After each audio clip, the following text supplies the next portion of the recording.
آج ہم یووال نوآ ہراری کی کتاب 21ویں صدی کے لیے 21 اسباق کے تعارفی حصے کو دیکھ رہے ہیں۔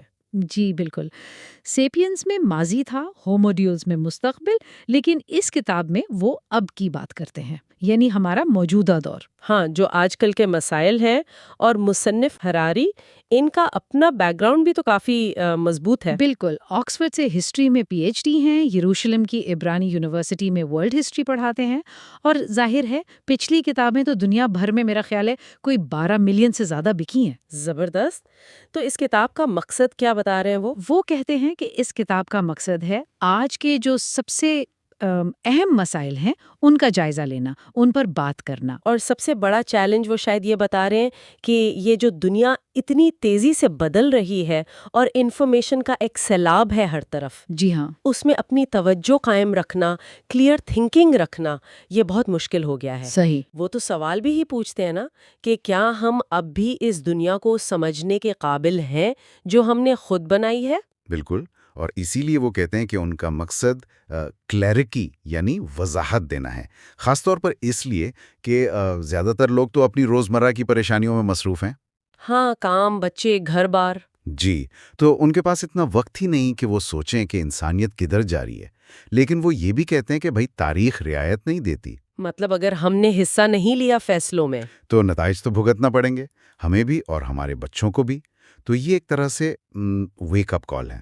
تو اس کتاب کا ایجنڈا پھر کافی وسیع ہے، مطلب گلوبل ہے۔ جی ہاں، گلوبل ایجنڈا ہے۔ یہ ان بڑی قوتوں کو دیکھتی ہے جو پوری دنیا پر اثر انداز ہو رہی ہیں، جیسے نیوکلیئر جنگ کا خطرہ، ماحولیاتی تبدیلی، ٹیکنالوجی میں جو تبدیلیاں آ رہی ہیں۔ فیک نیوز کا مسئلہ بھی تو ہے۔ بالکل، فیک نیوز، دہشت گردی، اور یہ سوال کہ ہمیں اپنے بچوں کو سکھانا کیا چاہیے اس نئی دنیا کے لیے۔ اچھا، یہ کتاب پچھلی کتابوں کی طرح کوئی کہانی تو نہیں ہے نا؟ نہیں، یہ کوئی تاریخی داستان نہیں ہے، یہ اسباق کا مجموعہ ہے۔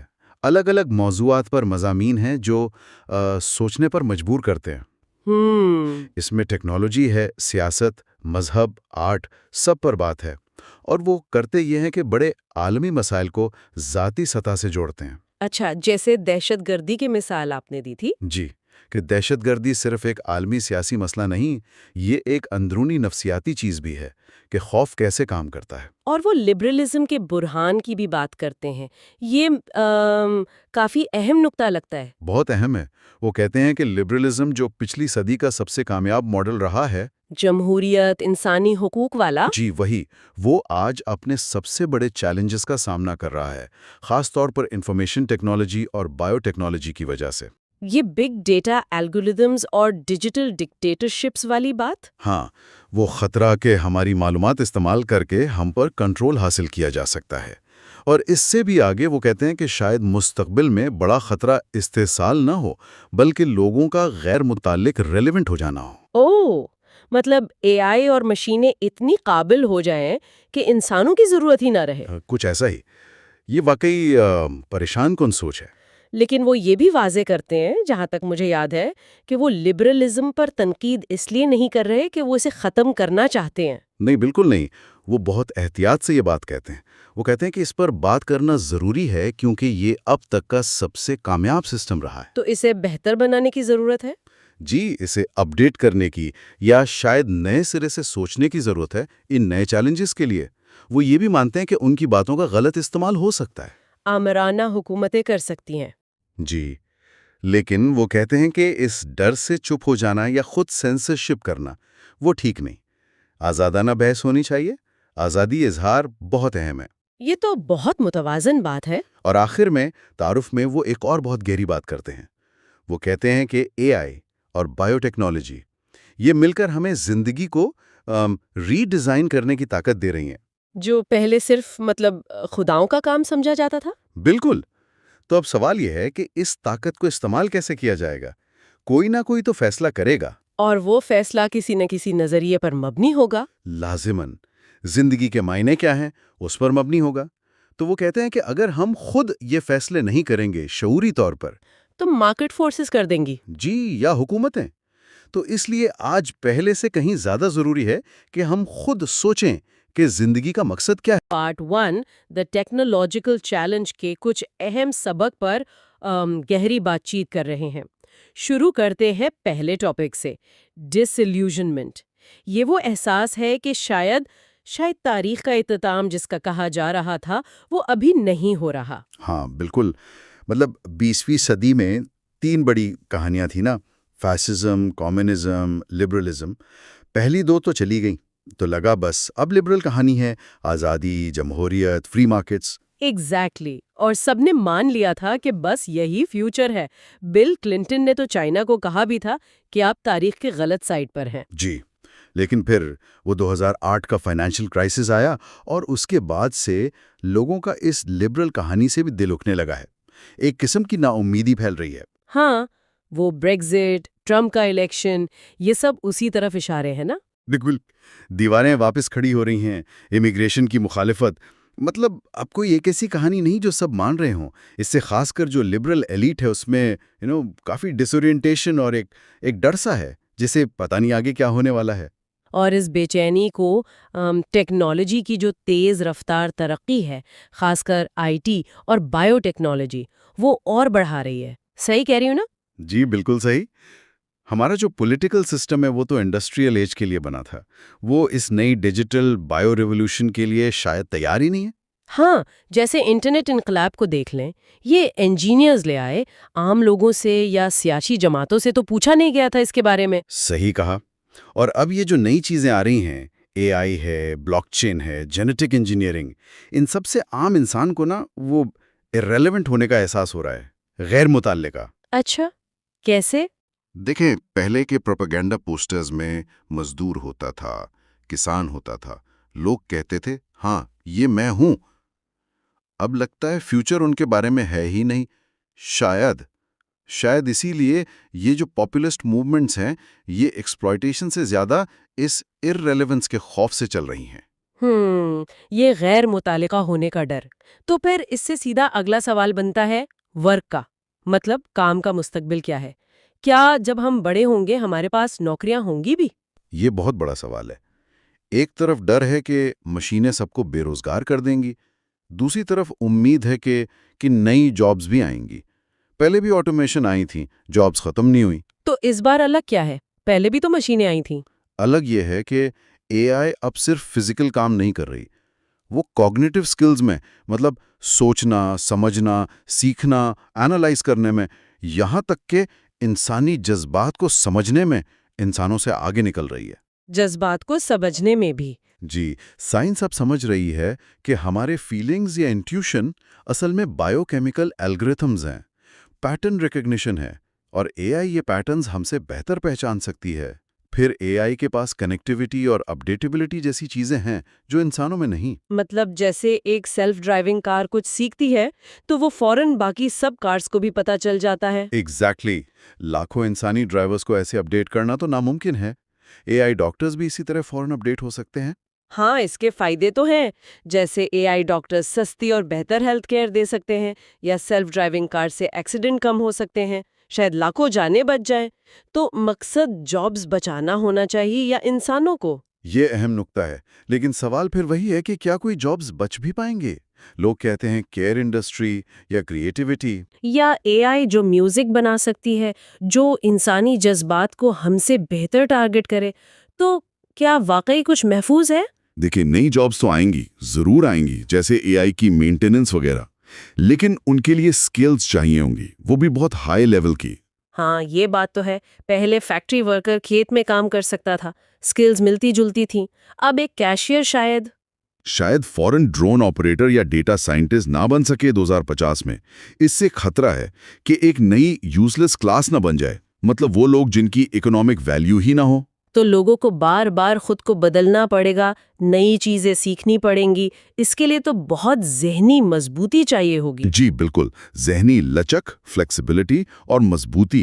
اچھا، یہ تو ہوئی کام کی بات، لیکن اس ٹیکنالوجی کا ہماری آزادی یعنی لبرٹی پر کیا اثر ہے؟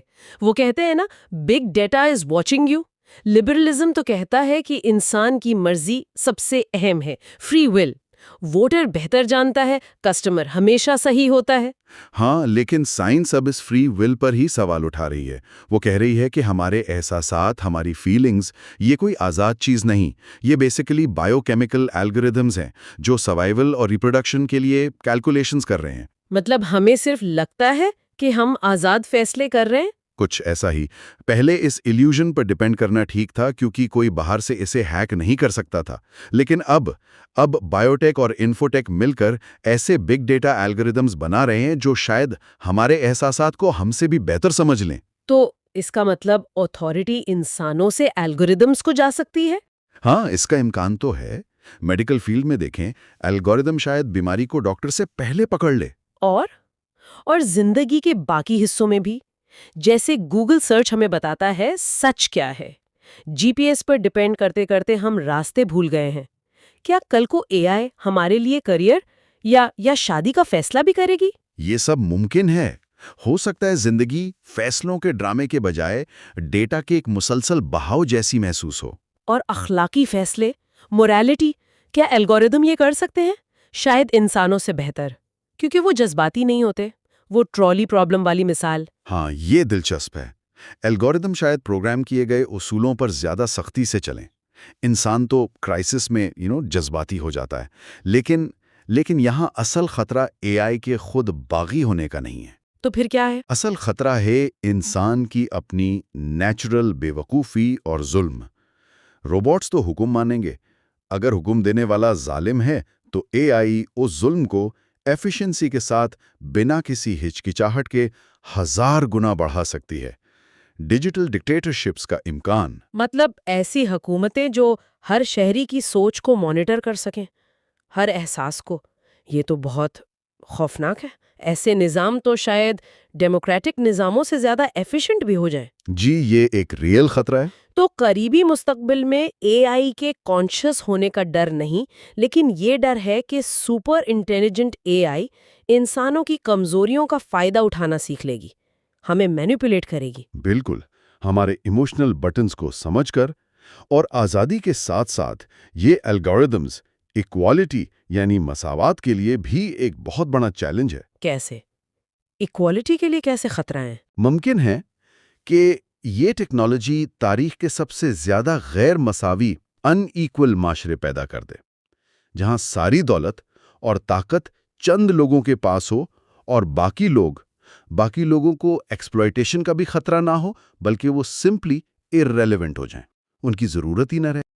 اچھا، تو آج ہم 21ویں صدی کے لیے 21 اسباق کتاب کے دوسرے حصے یعنی سیاسی چیلنجز اس پر بات کر رہے ہیں، اور خاص طور پر ہم ابواب 5 سے 9 کو دیکھ رہے ہیں: کمیونٹی، تہذیب، قوم پرستی، مذہب اور امیگریشن۔ تو شروع کرتے ہیں باب 5 سے، کمیونٹی۔ اس کا جو مرکزی خیال ہے وہ ہے انسانوں کے جسم ہوتے ہیں۔ دیکھیں، مارک زکربرگ کا وہ خواب تھا نا، فیس بک کے ذریعے ایک گلوبل کمیونٹی بنانے کا، لیکن پھر وہ کیمبرج انالیٹیکا اسکینڈل ہوا۔ جی ہاں، جس میں وہ صارفین کا ڈیٹا استعمال ہوا سیاسی مقاصد کے لیے۔ اس نے کافی سوال اٹھا دیے۔ بالکل، اور یہی وہ بات آتی ہے کہ انسانوں کے جسم ہوتے ہیں۔ مطلب آن لائن اور آف لائن کمیونٹی میں بہت فرق ہے۔ آپ فیس بک پر کسی بیمار دوست کو سوپ تو نہیں بھیج سکتے نا۔ صحیح بات ہے۔ تو یہ ٹیکنالوجی ہمیں کہیں نہ کہیں ہماری جسمانی حقیقت سے دور لے جا رہی ہے۔ ہم تجربات شیئر کرنے پر اتنا زور دیتے ہیں کہ اپنے اندرونی احساسات سے لا تعلق سے ہو جاتے ہیں۔ اور فیس بک کا بزنس ماڈل؟ جی، وہ تو ہماری توجہ بیچ کے چلتا ہے۔ تو کیا یہ واقعی وقت کے بہتر استعمال یعنی ٹائم ویل اسپینڈ کے ساتھ چل سکتا ہے؟ میرا خیال ہے مشکل ہے۔ اصل کمیونٹی تو فزیکل پریزنس اور حقیقی تعلق مانگتی ہے۔ یعنی آن لائن جڑنا اصل انسانی تعلق نہیں ہے۔ یہ تو کافی اہم نقطہ ہے۔ اچھا، کمیونٹی سے آگے بڑھتے ہیں۔ باب 6 ہے تہذیب پر۔ کیا واقعی دنیا میں صرف ایک ہی تہذیب ہے؟ وہ تہذیبوں کے تصادم والا نظریہ تو بہت سنا ہے، خاص طور پر مغرب بمقابلہ اسلام والا۔ جی، وہ نظریہ بہت عام رہا ہے، لیکن مصنف کا کہنا ہے کہ یہ گمراہ کن ہے۔ دیکھیں، انسانی گروہ جانوروں کی طرح نہیں ہوتے۔ ہم عقائد کی بنیاد پر جڑتے ہیں، بدلتے ہیں، جینز کی بنیاد پر نہیں۔ انسان ضم ہو سکتے ہیں، جانور نہیں ہوتے۔ اچھا، مثال کے طور پر؟ جیسے جرمنی نے پچھلی صدی میں 6 مختلف سیاسی نظام بدلے، یا یہودی روایات میں وقت کے ساتھ کتنی تبدیلیاں آئیں۔ حتیٰ کہ داعش کی جو اسلام کی تشریح ہے وہ بھی تاریخی طور پر کافی نئی ہے۔ آج اگر آپ دیکھیں تو عالمی سطح پر ایک ہم آہنگی ہے۔ کس طرح کی ہم آہنگی؟ یہ ہے کہ آج کے جو بڑے تنازعات ہیں وہ اسی ایک عالمی تہذیب کے اندرونی جھگڑے ہیں، مختلف تہذیبوں کے درمیان تصادم نہیں۔ واہ، یہ تو بالکل مختلف زاویہ ہے سوچنے کا کہ ہم سب ایک ہی تہذیب کا حصہ ہیں۔ لیکن پھر قوم پرستی کا کیا رول ہے؟ یہ باب 7 کا موضوع ہے۔ کیا عالمی مسائل کا جواب عالمی ہی ہونا چاہیے؟ کتاب کہتی ہے کہ قوم پرستی کوئی فطری چیز نہیں ہے۔ جی بالکل، یہ ایک سماجی تعمیر ہے۔ جیسے وہ قدیم مصر میں نیل پر قابو پانے کے لیے قبائل کو ملنا پڑا تھا۔ ہلکی پھلکی حب الوطنی ٹھیک ہے، اس کے فائدے بھی ہیں، لیکن انتہا پسندی خطرناک ہے، جنگ تک لے جاتی ہے۔ اور 1945 میں جب ایٹمی ہتھیار آئے، اس نے تو سارا توازن ہی بدل دیا۔ عالمی تعاون بہت ضروری ہو گیا۔ اور آج کل جو قوم پرستی کی لہر ہے، ٹرمپ، بریگزٹ وغیرہ، مصنف کے خیال میں یہ ایک طرح سے ان بڑے عالمی مسائل سے فرار کی کوشش ہے جن کا قوم پرستی کے پاس کوئی حل نہیں ہے۔ 3 بڑے چیلنجز ہیں جن کا حل قوم پرستی نہیں دے سکتی۔ کون سے 3؟ پہلا، ایٹمی جنگ کا خطرہ، اس کے لیے عالمی کنٹرول لازمی ہے۔ دوسرا، ماحولیاتی تباہی، یہ تو گلوبل مسئلہ ہے، گلوبل حل مانگتا ہے۔ کرباتی ڈوب رہا ہے تو اس میں صرف اس کا قصور تو نہیں۔ صحیح۔ اور تیسرا، ٹیکنالوجی کا چیلنج، صحیح۔ خاص طور پر AI اور بائیو انجینئرنگ۔ ان پر عالمی اخلاقی گائیڈ لائنز بنانی ہوں گی، ورنہ ہر ملک اپنا ڈاکٹر فرینکنسٹائن بنانے میں لگ جائے گا۔ تو ہمیں اپنی قومی وفاداری کے ساتھ ساتھ ایک عالمی شناخت بھی اپنانی ہوگی، وہ اسپیس شپ ارتھ والا تصور کہ ہم سب ایک ہی سیارے کے مسافر ہیں۔ لیکن کیا یہ ممکن ہے؟ کیا لوگ اپنی قومی شناخت کے ساتھ ایک عالمی شہری والی سوچ اپنائیں گے؟ یہ بڑا سوال ہے۔ چلیں اب باب 8 پر آتے ہیں، مذہب۔ سوال ہے کہ کیا خدا اب قوم کی خدمت کرتا ہے؟ کتاب کہتی ہے کہ مذہب اب تکنیکی اور پالیسی مسائل جیسے معیشت وغیرہ ان میں غیر متعلقہ ہو گیا ہے۔ جی، تکنیکی مسائل حل کرنا تو سائنس کا کام بن گیا ہے۔ مذہب کی اصل طاقت یا مہارت کہیں، وہ عملی حل دینے میں نہیں رہی، بلکہ معنی اور شناخت بنانے میں ہے۔ یہ ہم اور وہ کی تفریق پیدا کرتا ہے۔ رسومات، روایات، یہ لوگوں کو جوڑتی بھی ہیں اور تقسیم بھی کرتی ہیں۔ تو مذہب کا رول اب شناخت کی سیاست میں زیادہ ہے؟ بالکل۔ جیسے جاپان میں دوسری جنگ عظیم سے پہلے وہ اسٹیٹ شنٹو تھا جس نے قومی وفاداری کو ایک مذہبی رنگ دے دیا، یا شمالی کوریا کی جوچے آئیڈیالوجی کو دیکھ لیں تو اکثر مذہب قوم پرستی کا خادم بن جاتا ہے اور عالمی مسائل کے حل میں مددگار ہونے کے بجائے رکاوٹ بن سکتا ہے۔ یہ بھی ایک اہم نکتہ ہے۔ اچھا، اب آخری موضوع آج کا، باب 9، امیگریشن۔ سوال اٹھایا گیا ہے کہ کیا کچھ ثقافتیں دوسروں سے بہتر ہو سکتی ہیں؟ امیگریشن کو ایک معاہدے کی طرح دیکھا جا سکتا ہے۔ اس کی کچھ شرائط ہیں۔ میزبان ملک قبول کرے مہاجرین، بنیادی اقدار اپنائیں اور وقت کے ساتھ وہ ہم کا حصہ بن جائیں۔ لیکن اس پر بحثیں ہیں۔ جی ہاں، 4 بڑی بحثیں ہیں۔ قبولیت فرض ہے یا احسان؟ مہاجرین کو کتنا بدلنا چاہیے؟ انہیں کب برابر سمجھا جائے گا؟ اور کیا یہ معاہدہ کام کر رہا ہے؟ یہاں ثقافت پرستی یعنی کلچرزم کا فرق سمجھنا ضروری ہے، نسل پرستی یعنی ریسزم سے۔ ان میں کیا فرق ہے؟ نسل پرستی حیاتی بنیادوں پر ہوتی ہے، ثقافت پرستی ثقافتی فرق کی بنیاد پر۔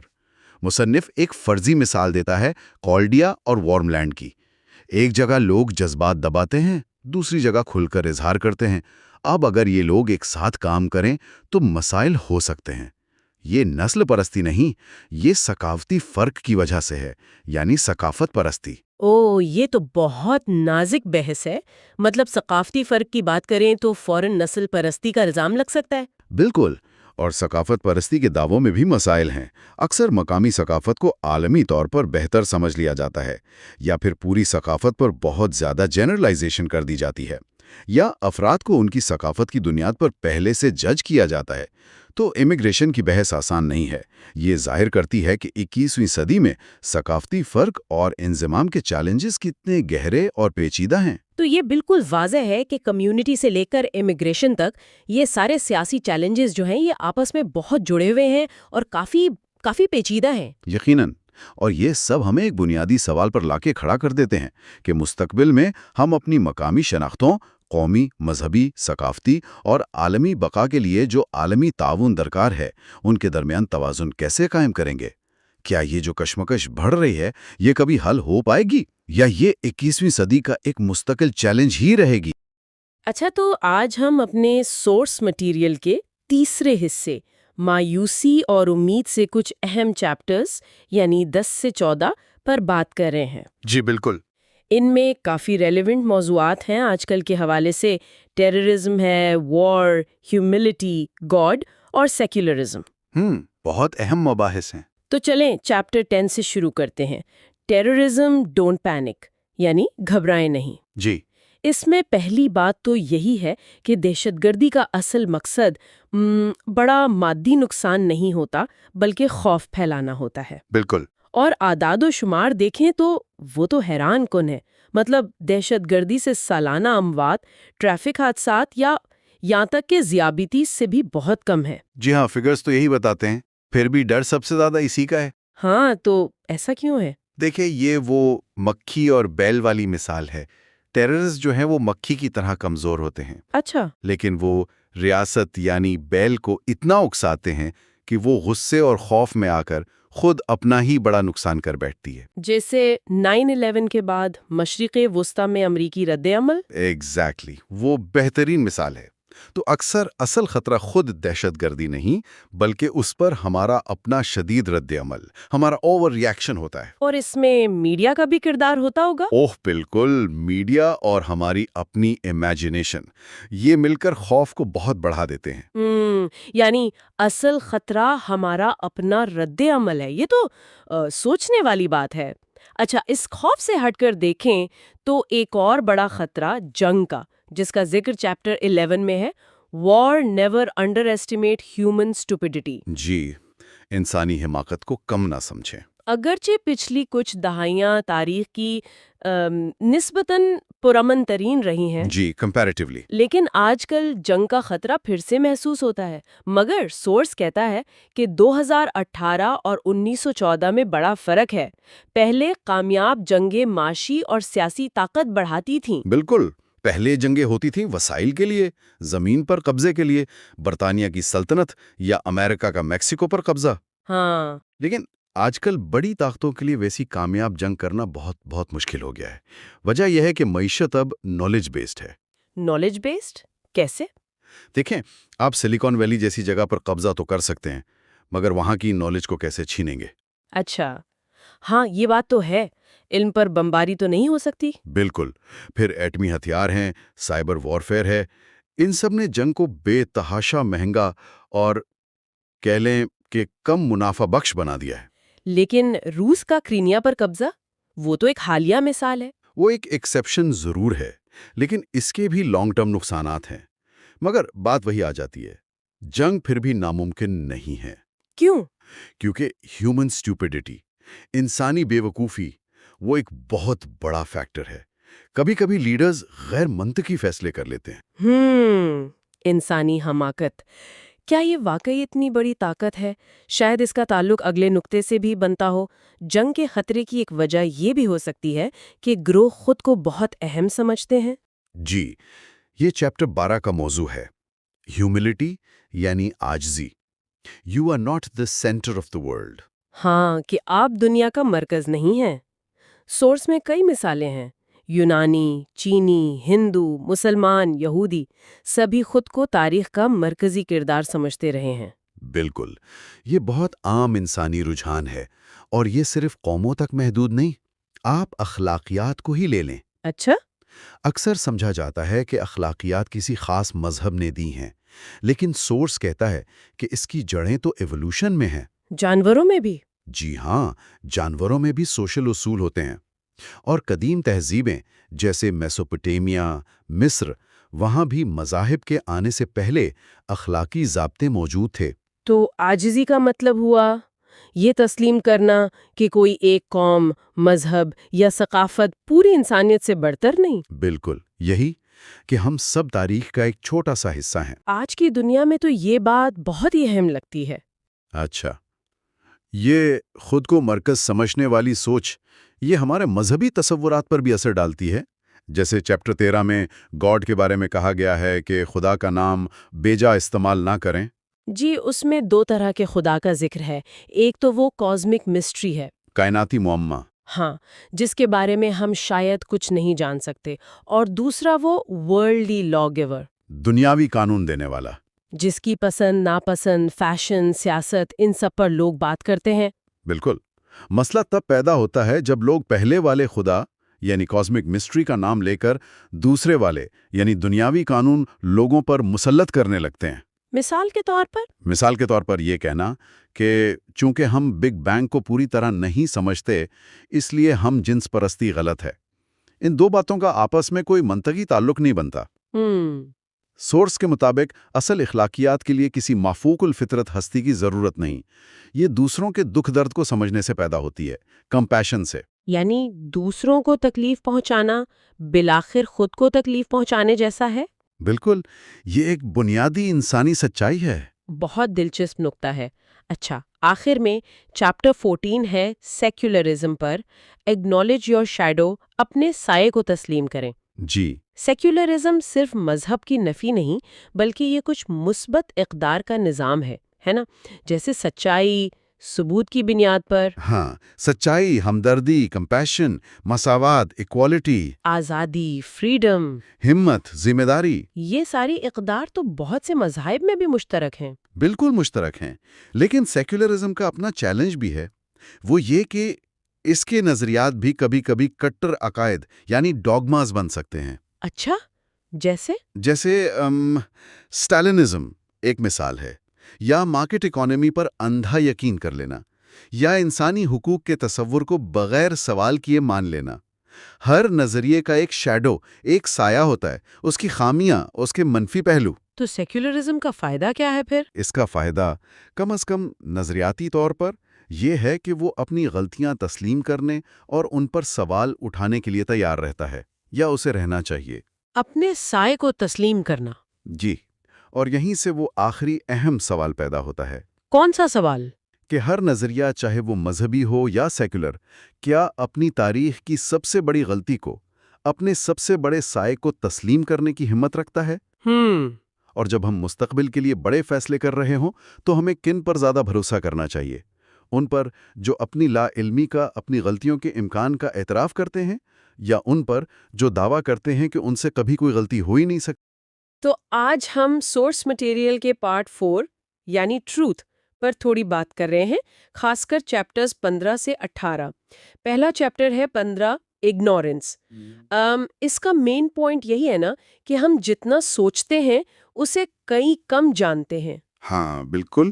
اور شروعاتی اس احساس سے ہوتی ہے کہ دنیا گلوبل معاملات اتنے کمپلیکس ہو گئے ہیں کہ شاید کوئی ایک بندہ انہیں پوری طرح سمجھ ہی نہیں سکتا. صحیح. لبرل سوچ نے تو ریشنل انڈیویجول پر بہت بھروسہ کیا تھا کہ انسان سوچ سمجھ کر فیصلہ کرتا ہے. لیکن اب جیسے بیہیویئرل اکنامکس ہے اور ایولیوشنری سائیکالوجی، وہ بتا رہی ہیں کہ بھئی ہمارے ڈیسیجنز تو اکثر ایموشنل ریاکشنز یا مینٹل شارٹ کٹس پہ بیسڈ ہوتے ہیں، جو شاید اس سلیکون ایج کے لیے کافی نہ ہوں. اور سورس یہ بھی کہتا ہے کہ ہم انڈیویجولز کے طور پر نہیں بلکہ گروپس میں سوچتے ہیں. وہ گروپ تھنک والی بات. ہاں وہی. اور اس کا ایک رزلٹ ہے نالج ایلوژن. ہمیں لگتا ہے ہمیں پتہ ہے، لیکن اصل میں ہم دوسروں کی ایکسپرٹیز پر ریلائی کر رہے ہوتے ہیں. وہ زپ والی مثال دی ہے نا سورس نے. ہاں، کہ لوگ سمجھتے تھے انہیں پتا ہے زپ کیسے کام کرتی ہے، پر ڈیٹیل میں پوچھو تو بتا نہیں پائے. بالکل. اور یہ صرف زپ تک نہیں ہے، بہت سی چیزوں میں ایسا ہوتا ہے. تو اس گروپ تھنک سے پھر وہ ایکو چیمبرز بن جاتے ہیں جہاں ہم بس اپنی ہی سنتے رہتے ہیں. جی ہاں. اور وہاں ہماری اگنورنس جو چیزیں ہم نہیں جانتے وہ اور گہری جاتی ہیں. پھر ایک اور تھوڑا سا پریشان کن پوائنٹ ہے پاور کا، کہ پاور کیسے سچائی کو ڈسٹارٹ کرتی ہے. اچھا، کیسے؟ دیکھیں، لیڈرز اکثر اتنے بزی ہوتے ہیں اور ان کے آس پاس لوگ انہیں وہی بتاتے ہیں جو وہ سننا چاہتے ہیں، تو حقیقت تک پہنچنا مشکل ہو جاتا ہے. سورس کہتا ہے کہ پاور ایک قسم کے بلیک ہول کی طرح سچ کو کھینچ لیتی ہے. انٹرسٹنگ. یہ تو سی ای اوز اور دوسرے لیڈرز پہ بھی اپلائی ہوتا ہوگا نا پھر؟ بالکل. صرف سیاستدانوں کی بات نہیں. اور اس کا حل سورس یہ بتاتا ہے کہ پاور کے سینٹر سے نکل کر تھوڑا باہر پیریفری پہ جا کر لوگوں کی سننی چاہیے. لیکن ظاہر ہے وہاں بھی غلط انفارمیشن مل سکتی ہے. تو بیسکلی ہمیں اپنی انڈیویجول اگنورنس کو ماننا پڑے گا. شاید اس کے علاوہ کوئی راستہ نہیں. یہ تسلیم کرنا کہ ہم سب کولیکٹیولی بھی پوری طرح نہیں جانتے. تو اگر ہم اتنے انجان ہیں تو پھر انصاف چیپٹر 16 جسٹس اسی سوال کو دیکھتا ہے کہ شاید ہمارا جو انصاف کا تصور ہے وہ آؤٹ آف ڈیٹ ہو گیا ہے. ہاں، سورس یہ آرگیومنٹ دیتا ہے کہ ہمارا سینس آف جسٹس ایوولوشن کے دوران چھوٹے ہنٹر گیدرر گروپس کے لیے بنا تھا. لیکن آج کے جو مسائل ہیں، سیریا کی سول وار لے لیں یا گلوبل وارمنگ، یہ اتنے بڑے سکیل پر ہیں کہ ہمارا وہ پرانا مورل سینس وہ شاید اوورویلمڈ ہو جاتا ہے. مطلب ویلیوز کا مسئلہ نہیں ہے، انہیں اپلائی کرنے کا مسئلہ ہے اس کمپلیکس دنیا میں. بالکل صحیح. کاز اینڈ ایفیکٹ اتنے گھچ پچ ہیں کہ یہ سمجھنا ہی مشکل ہے کہ ہم انجانے میں کہاں گلوبل انجسٹسز میں شریک ہو رہے ہیں، جیسے وہ تھرڈ ورلڈ سویٹ شاپس کی بات ہے یا ہماری انویسٹمنٹس کا اثر. ہاں، کہ وہ کن کمپنیز میں جا رہی ہیں جو شاید ماحول کو نقصان پہنچا رہی ہوں. ایگزیکٹلی. تو سورس کہتا ہے کہ اس کمپلیکسٹی کو سمجھنے کی کوشش کرنا، جاننے کی کوشش کرنا، یہ شاید سب سے بڑی مورل ڈیوٹی بن گئی ہے، کیونکہ ماڈرن ہسٹری کے بڑے جرائم صرف نفرت یا لالچ سے نہیں بلکہ اگنورنس اور انڈیفرنس سے بھی ہوئے ہیں. لیکن یہ سنسیئر ایفرٹ ٹو نو یہ ہے کیا اصل میں؟ یہ ڈیسائیڈ کرنا بھی تو مشکل ہے نا. دنیا ہمارے دماغ کے لیے جو ہنٹر گیدرر دور میں ایوالو ہوا شاید بہت کمپلیکس ہو گئی ہے. صحیح کہہ رہی ہیں آپ. اور اس کمپلیکسٹی سے بچنے کے لیے لوگ اکثر 4 طریقے استعمال کرتے ہیں سورس کے مطابق. یا تو مسئلے کو چھوٹا کر کے دیکھتے ہیں، ڈاؤن سائزنگ. ہاں، یا پھر کسی ایک ٹچنگ ہیومن سٹوری پر فوکس کر لیتے ہیں جو پورے مسئلے کی جگہ لے لیتی ہے، جیسے وہ روکیا کی کہانی کا ذکر ہے. اچھا. تیسرا، کنسپیریسی تھیوریز بنا لینا کہ کوئی پوشیدہ ہاتھ ہے سب کے پیچھے. اور چوتھا، کسی ڈوگما یا لیڈر پر بس آنکھیں بند کر کے بھروسہ کر لینا. تو یہ سب طریقے اصل میں کمپلیکسٹی کو فیس کرنے سے بھاگنا ہے. ہاں، ایک طرح سے اسے ڈینائی کرنا ہے. گلوبل مسائل کے لیے تو شاید گلوبل کمیونٹی چاہیے جو ابھی اتنی اسٹرانگ نہیں ہے. اور یہ سچ کی بات ہمیں سیدھا چیپٹر 17 پہ لے آتی ہے، پوسٹ ٹروتھ. سوال یہ ہے کہ کیا ہم واقعی ایک نئے پوسٹ ٹروتھ دور میں ہیں جہاں سچ جھوٹ کا فرق ختم ہو گیا؟ سورس کا جواب بہت دلچسپ ہے. وہ کہتے ہیں کہ نہیں، انسان ہمیشہ سے ہی پوسٹ ٹروتھ سپیشیز رہا ہے. ہمیشہ سے؟ وہ کیسے؟ دیکھیں، ہومو سیپینس کی طاقت ہی اس میں ہے کہ ہم فکشنز بنا سکتے ہیں اور ان پر یقین کر سکتے ہیں. ایسی کہانیاں جو ٹیکنیکلی سچ نہیں لیکن جن پر یقین کر کے ہم بڑے پیمانے پر کوآپریٹ کر پاتے ہیں. مذہب، قوم، پیسہ، آئیڈیالوجیز، یہ سب اسی کی مثالیں ہیں. تو فیک نیوز کوئی نئی بات نہیں ہوئی پھر؟ بالکل نہیں. سورس نے کئی مثالیں دی ہیں. رشیا کا کرائمیا انویژن کو ڈینائی کرنا، یا ہسٹری میں دیکھیں تو جاپان کا مینشو کو اسٹیٹ بنانا. زائنسٹ سلوگن تھا "اے لینڈ وداؤٹ اے پیپل"، یا وہ صدیوں پرانی ہیو آف لنکن کی بلڈ لائبل والی کہانی. یہ سب فکشنز تھے جو چلے. یہاں تک کہ کمپنیز بھی تو برانڈز کے ذریعے فکشنز بناتی ہیں، جیسے کوکا کولا اور ہیلتھ کا کنیکشن، جو شاید اتنا سچ نہ ہو. ایگزیکٹلی. تو پوائنٹ یہ ہے کہ سچائی اور پاور ہمیشہ ساتھ ساتھ نہیں چلتے. اکثر یونٹی کے لیے، گروپ کوہیژن کے لیے سچائی کو قربان کرنا پڑتا ہے. لیکن اس کا مطلب یہ تو نہیں کہ ہم کوشش ہی چھوڑ دیں سچ جاننے کی، یا سب کچھ ہی فیک ہے؟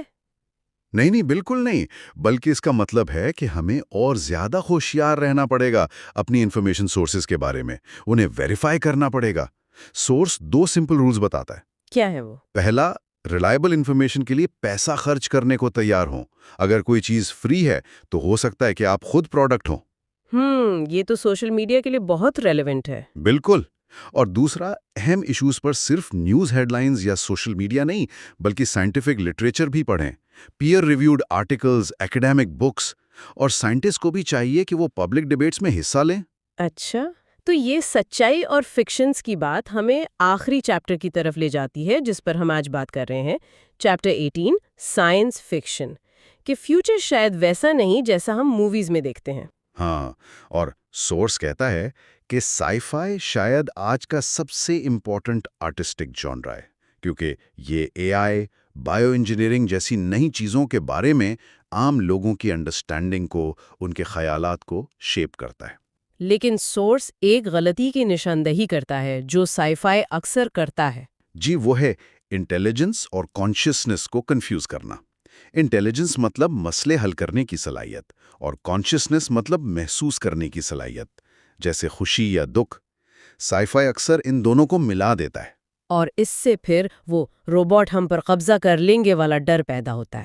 ہاں، جبکہ سورس کہتا ہے کہ اصل خطرہ شاید یہ نہ ہو، بلکہ ٹیکنالوجی کی وجہ سے جو امیر اور غریب یا ایلیٹ اور ماسس کے درمیان فرق بڑھ رہا ہے، وہ زیادہ بڑا خطرہ ہو سکتا ہے۔ اور موویز جیسے دا میٹرکس یا دا ٹرومن شو وہ ایک آئیڈیا دیتی ہیں کہ ہم کسی ایلیوژن سے نکل کر آتھینٹک ریالٹی تک پہنچ سکتے ہیں۔ کہتے ہیں کہ آتھینٹسٹی شاید خود ایک myth ہے، ایک فکشن ہے۔ ہم تو پہلے ہی ایک قسم کے باکس میں ہیں، ہمارا اپنا دماغ، ہماری سوسائٹی کے بنائے ہوئے فکشنز۔ ایک میٹرکس سے نکل کر شاید صرف ایک بڑا میٹرکس ملتا ہے۔ تو پھر ریالٹی کیا ہے؟ سورس اشارہ کرتا ہے انسائیڈ آؤٹ فلم کی طرف، کہ شاید ہم کوئی ایک آتھینٹک سیلف نہیں ہیں، بلکہ ہمارے اندر مختلف، کبھی کبھی کانفلکٹنگ بائیو کیمیکل میکنزمز کام کر رہے ہیں، جوائے، سیڈنس، اینگر وغیرہ۔ ہمارا ہر ایکسپیرینس تو ہمارے جسم اور دماغ کے اندر ہی ہوتا ہے۔ درد، خوشی، محبت، یہ سب ریئل ہیں، چاہے باہر کی دنیا سے آئیں یا کمپیوٹر سگنل سے۔ تو اس لحاظ سے سورس کہتا ہے کہ ایلڈوس ہکسلی کی بریو نیو ورلڈ شاید سب سے زیادہ پروفیٹک تھی، میٹرکس سے بھی زیادہ۔ ہاں، کیونکہ بریو نیو ورلڈ ایسی دنیا دکھاتی ہے جہاں ٹیکنالوجی اور بائیو ٹیکنالوجی، ڈرگز جیسے سوما، سب کو ہمیشہ خوش رکھتی ہے۔ لیکن اس کی قیمت کیا ہے؟ سچائی، خوبصورتی، آزادی، اسٹرگل، یہ سب ختم ہو جاتے ہیں۔ وہ مصطفیٰ مونڈ اور جان دا سیوج کا ڈائلاگ اسی ٹینشن کو ہائی لائٹ کرتا ہے۔ کہ کیا ہم خوشی کے لیے ناخوش ہونے کا حق چھوڑنے کو تیار ہیں؟ بالکل، اور ہکسلے تو اسکیپ کی پاسبلٹی پر بھی سوال اٹھاتا ہے، کیونکہ اگر ہم بھاگنا چاہتے ہیں تو ہمارا سیلف، ہماری اپنی ذات، وہ بھی تو اسی میٹرکس کا حصہ ہے۔ تو میٹرکس سے بھاگنے کے لیے خود سے بھاگنا ہوگا شاید، اور سورس آخر میں یہ کہتا ہے کہ شاید یہی اپنے سیلف کی اس نیرو ڈیفینیشن سے باہر نکلنا، اسے وسیع کرنا، 21 سینچری میں ایک ضروری سروائیول سکل بن جائے۔ ہم آج 21 لیسنز فار دا 21 سینچری کے پارٹ وی ریزیلینس پر بات کر رہے ہیں، خاص طور پر یہ چیلنج کہ جب پرانی کہانیاں، وہ نیریٹیوز کام نہ کریں اور کوئی نئی واضح شکل بھی نہ ہو، تو اس دور میں کیسے جیا جائے؟ بالکل، اور اس میں ہم دیکھیں گے کہ تعلیم، زندگی کے معنی اور خود شناسی جیسے کانسیپٹس کیسے بدل رہے ہیں۔ ٹھیک، تو آئیے چیپٹر 19 ایجوکیشن سے شروع کرتے ہیں۔ پہلا سوال تو یہی ہے کہ بھئی 2050 یا 2100 کی دنیا کیسی ہوگی؟ کون جانے، مطلب ٹیکنالوجی اتنی تیزی سے بدل رہی ہے، bio engineering, brain computer interfaces, کچھ یقین سے کہنا بہت مشکل ہے۔ تو اس کا مطلب یہ ہوا کہ وہ جو پرانا تعلیمی ماڈل تھا، جو خاص سکل سکھاتا تھا، وہ اب اتنا ریلیونٹ نہیں رہا؟ ہاں بالکل، آج مسئلہ انفارمیشن کی کمی کا نہیں ہے، آج انفارمیشن کا اوور لوڈ ہے۔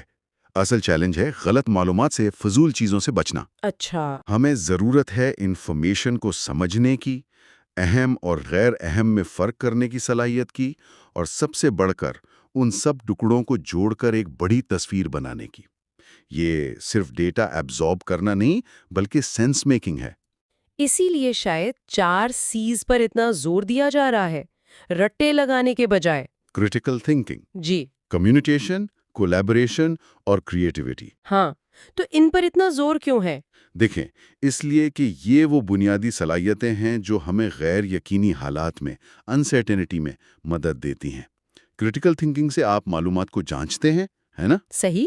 کمیونیکیشن سے خیالات کا تبادلہ کرتے ہیں، کولیبوریشن سے مل کر مسئلے حل کرتے ہیں، اور کریٹیوٹی سے نئے راستے نکالتے ہیں جب پرانے کام نہ آئیں۔ یہ فلیکسیبل ٹولز ہیں۔ تو یہ بنیادی طور پر ایڈیپٹیبلٹی یعنی لچک کی بات ہوئی کہ ہم بدلتے حالات کے مطابق خود کو کتنا ڈھال سکتے ہیں۔ بالکل، شاید سب سے اہم قابلیت یہی ہوگی، تبدیلی کو قبول کرنا، مسلسل نئی چیزیں سیکھنا، اور انجان حالات میں اپنا ذہنی توازن برقرار رکھنا۔ ہو سکتا ہے ہمیں اپنی زندگی میں کئی بار خود کو ری انوینٹ کرنا پڑے، مطلب بالکل نئے سرے سے خود کو بنانا پڑے۔ اور جو پرانا تعلیمی نظام ہے وہ اس کے لیے تیار نہیں کرتا؟ نہیں، وہ تو ایک طرح کی فیکٹری پروڈکشن لائن جیسا تھا نا، وہ اس قسم کی فلوئڈٹی کے لیے نہیں بنا۔ ایک اور نکتہ یہ تھا کہ شاید بڑوں کی باتوں پر، ان کے مشوروں پر اب اتنا زیادہ انحصار نہیں کیا جا سکتا. ان کی سمجھ شاید پرانی ہو گئی ہو. ہاں، یہ ایک مشکل بات ہے لیکن سچ ہے. ان کی دنیا بہت مختلف تھی، اور ٹیکنالوجی وہ مددگار تو ہے لیکن ایک خطرہ بھی ہے. خطرہ؟ کس طرح کا؟ یہ ہیکنگ ہیومنز والی بات، مطلب الگوریدمز جو بڑی کمپنیاں، سوشل میڈیا، حکومتیں استعمال کرتی ہیں، وہ ہمارے بارے میں اتنا ڈیٹا جمع کر رہی ہیں کہ وہ ہم سے بہتر سمجھنے لگیں. اوہ، وہ جاننے کی کوشش کر رہی ہیں کہ ہمیں کیا چیز موٹیویٹ کرتی ہے، کیا چیز ٹریگر کرتی ہے. تو اس سے پہلے کہ وہ ہمیں مینیپولیٹ کرنا شروع کریں، وہ جو پرانا یونانی قول تھا نا، نو تھائی سیلف، خود کو جانو، وہ آج پہلے سے کئی زیادہ اہم ہو گیا ہے. یہ تو واقعی سوچنے والی بات ہے. اچھا، تو یہ ہمیں اگلے چیپٹر پر لاتا ہے، چیپٹر 20، میننگ. یہاں بات ہو رہی ہے کہ انسان زندگی میں معنی، مطلب میننگ، کہانیوں کے ذریعے ڈھونڈتا ہے. جی بالکل. کوئی مذہبی کہانی، کوئی قوم پرستی کی، کوئی اور نظریہ.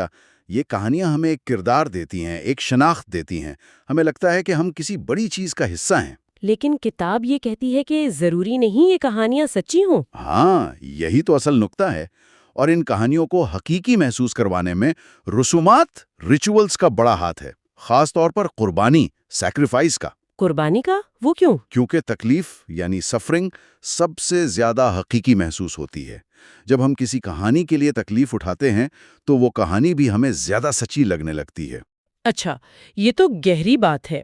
یہ بھی ذکر ہے کہ لوگ اکثر ایک سے زیادہ، بعض اوقات متضاد کہانیوں پر یقین رکھتے ہیں، جیسے کوئی آئیڈینٹی پورٹ فولیو ان کے پاس. بالکل. اور لبرلزم نے تو ایک طرح سے کہانیوں کا سپر مارکیٹ بنا دیا ہے، جہاں سب سے بڑا معنی ہے انتخاب کی آزادی، چوائس. لیکن پھر سائنس آتی ہے اور لبرلزم کی اپنی کہانیوں کو چیلنج کرتی ہے، جیسے فری ول یعنی آزاد مرضی. اور دا سیلف یعنی میں کا تصور. بائیولوجی اور نیورو سائنس کہتی ہیں کہ ہمارے احساسات، ہماری خواہشات، ہمارے فیصلے، یہ سب دماغ اور جسم کے اندر کیمیائی اور برقی عوامل یعنی بائیو کیمیکل پروسیسز کا نتیجہ ہو سکتے ہیں. تو کیا ہمارا ارادہ واقعی آزاد ہے؟ اور کیا یہ میں، جسے ہم اپنی ذات سمجھتے ہیں، یہ واقعی کوئی ٹھوس، مستقل چیز ہے، یا یہ بھی ذہن کی بنائی ہوئی ایک کہانی ہے؟ اگر کہانیاں اتنی غیر یقینی ہیں تو پھر حقیقت کو پرکھنے کا پیمانہ کیا ہے؟ کتاب میں تکلیف یعنی سفرنگ کا ذکر ہے. ہاں، کہ کیا کوئی کہانی، کوئی نظریہ، کوئی قوم تکلیف محسوس کر سکتی ہے؟ نہیں، صرف جاندار انسان یا جانور تکلیف محسوس کر سکتے ہیں. تو جب ہم الفاظ سنیں جیسے قربانی، ابدیت، پاکیزگی، تو ہوشیار ہو جائیں. اکثر یہ الفاظ ایبسٹریکٹ خیالات کو حقیقی انسانوں کی تکلیف سے زیادہ اہم دکھانے کے لیے استعمال ہوتے ہیں. تو شاید معنی کی تلاش کا جواب کوئی نئی کہانی نہیں، بلکہ تکلیف کا مشاہدہ ہے. یہ سمجھنا کہ وہ کیوں پیدا ہوتی ہے اور اس سے کیسے نکلا جائے. اور یہ مشاہدے والی بات ہمیں سیدھا چیپٹر 21 میڈیٹیشن پر لے آتی ہے. یہاں مراقبے کو، خاص طور پر وپاسنا جیسی تکنیک کو، ایک عملی طریقے کے طور پر پیش کیا گیا ہے. جی، مذہب سے ہٹ کر ذہن کا براہ راست مشاہدہ کرنے کا ایک طریقہ. کہانیوں اور فیصلوں سے پرے ہٹ کر صرف جو ہو رہا ہے اسے دیکھنا، جیسے سانس یا جسمانی احساسات، سینسیشنز. اس کا مقصد کیا ہے؟ مرکزی خیال یہ ہے کہ ہماری بہت سی ذہنی تکلیف ہمارے ذہن کے خودکار رد عمل، آٹومیٹک ریاکشن سے پیدا ہوتی ہے. یہ رد عمل احساسات پر مبنی ہوتے ہیں. جیسے کسی احساس کو فوراً پسند کر لینا اور اسے پکڑے رکھنے کی خواہش، کریونگ، یا کسی احساس کو ناپسند کرنا اور اسے بھاگنے کی کوشش، اورورژن. مراقبہ ان پیٹرنز کو، ان عادتوں کو صرف آبزرو کرنے میں مدد دیتا ہے، بغیر ریاکٹ کیے. اچھا، صرف دیکھنا؟ ہاں، جسٹ آبزرو، حقیقت کو دیکھنا جیسی وہ ہے. تو یہ پھر وہی نو ڈائی سیلف والی بات ہو گئی، خود کو جاننے کا ایک عملی ذریعہ، خاص طور پر اس دور میں جب الگوریدم ہمارے ذہنوں کو سمجھنے کی کوشش کر رہے ہیں. ایک طرح سے ہاں، یہ سائنسی تحقیق کا متبادل نہیں ہے، بلکہ اس کا تکملہ ہے، کمپلیمنٹری ہے. جیسے کوئی سرنگ دونوں طرف سے کھودی جا رہی ہو. سائنس باہر سے ذہن کو سمجھ رہی ہے، میڈیٹیشن اندر سے اسے جاننے کا ایک راستہ فراہم کرتا ہے. اس سے پہلے کہ ٹیکنالوجی ہمارے ذہن کے بارے میں سب فیصلے کر لے، بہتر ہے ہم خود اسے سمجھ لیں۔ تو پھر آخر میں سوال یہ نہیں بچتا کہ زندگی کا مطلب کیا ہے؟ بلکہ شاید یہ کہ تکلیف سے کیسے نکلا جائے، اور کیا اس میں کہانیوں سے ہٹ کر حقیقت کا براہ راست مشاہدہ، خاص طور پر اپنے ہی ذہن کی حقیقت کا مشاہدہ مدد